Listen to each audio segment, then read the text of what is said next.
बेटा ये वाला क्वेश्चन जो है ये भी हमें वेवी कर्व मेथड से ही करना है। इसमें ये डबल इनइक्वालिटी दी हुई है क्योंकि यहाँ पे इनइक्वालिटी का सिंबल दोनों तरफ है। तो जब डबल इनइक्वालिटी होती है तो हम दोनों इनइक्वालिटी सॉल्व करते हैं और फिर उसका इंटरसेक्शन लेते हैं। जैसे अगर ये वाला सॉल्व करना है तो इसमें हमने क्या किया, x² को इस तरफ लेके गए और 3 को भी इस तरफ लेके गए, तो हमारे पास ये क्वाड्रेटिक बनी। अब इसको मैंने -1 से मल्टीप्लाई किया, ठीक है। तो जब -1 से मल्टीप्लाई करते हैं तो इनइक्वालिटी का साइन चेंज हो जाता है। अब इसका d फाइंड करेंगे, d माने डिस्क्रिमिनेंट। तो d डिस्क्रिमिनेंट फाइंड किया तो उसकी वैल्यू -12 आई। तो जब भी किसी क्वाड्रेटिक का d नेगेटिव होता है इसका मतलब, और a पॉजिटिव है, यहाँ पे x² का कोफिशिएंट 1 है, x² का कोफिशिएंट क्या है 1, तो a पॉजिटिव है तो और d नेगेटिव, तो इसका मतलब ये पैराबोला होगा जो कि x एक्सिस के ऊपर ही रहेगा, ऑलवेज पॉजिटिव। ये एक पैराबोला होगा जो कि x एक्सिस के ऊपर रहेगा, ऑलवेज पॉजिटिव। तो इसका मतलब, और हमें पॉजिटिव ही चाहिए, यहाँ पे देखो पॉजिटिव लिखा है, तो इसका मतलब x can take all real values, x आप कुछ भी लो ये हमेशा पॉजिटिव ही आएगा।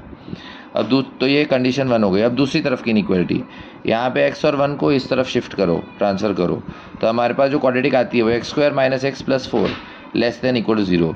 सेम इस क्वाड्रेटिक का हमने d फाइंड करा, डिस्क्रिमिनेंट, तो इसका d फाइंड करने पे हमारे पास -15 आया नेगेटिव, और x² का कोफिशिएंट पॉजिटिव है, x² का कोफिशिएंट 1 है, तो a पॉजिटिव हो गया, d नेगेटिव। इसका मतलब ये वाला, इसका भी अगर हम ग्राफ बनाएंगे तो ये ऐसा ही आएगा, parabola above the x axis, कि ऑलवेज पॉजिटिव वाला केस, ठीक है ना, ऑलवेज पॉजिटिव वाला केस। लेकिन यहाँ पे हमें नेगेटिव नंबर चाहिए क्योंकि इधर < = 0 बोला है, यहाँ पे हमें नेगेटिव नंबर चाहिए क्योंकि < = 0 है। इसलिए इसका सोल्यूशन x बिलोंग्स टू 5 हुआ। 5 मतलब नो सोल्यूशन, 5 मतलब नो सोल्यूशन। तो ये इसलिए हुआ क्योंकि ये जो क्वाड्रेटिक है इसका भी graph parabola above the x axis है, मतलब ये हमेशा ऊपर ही लाई करेगा, ऑलवेज पॉजिटिव, ठीक है ना। लेकिन हमें चाहिए क्या, हमें <0 चाहिए, तो इसलिए कोई भी x की वैल्यू इसको नेगेटिव नहीं बनाएगी, इसलिए इसका 5 आएगा, नो सोल्यूशन।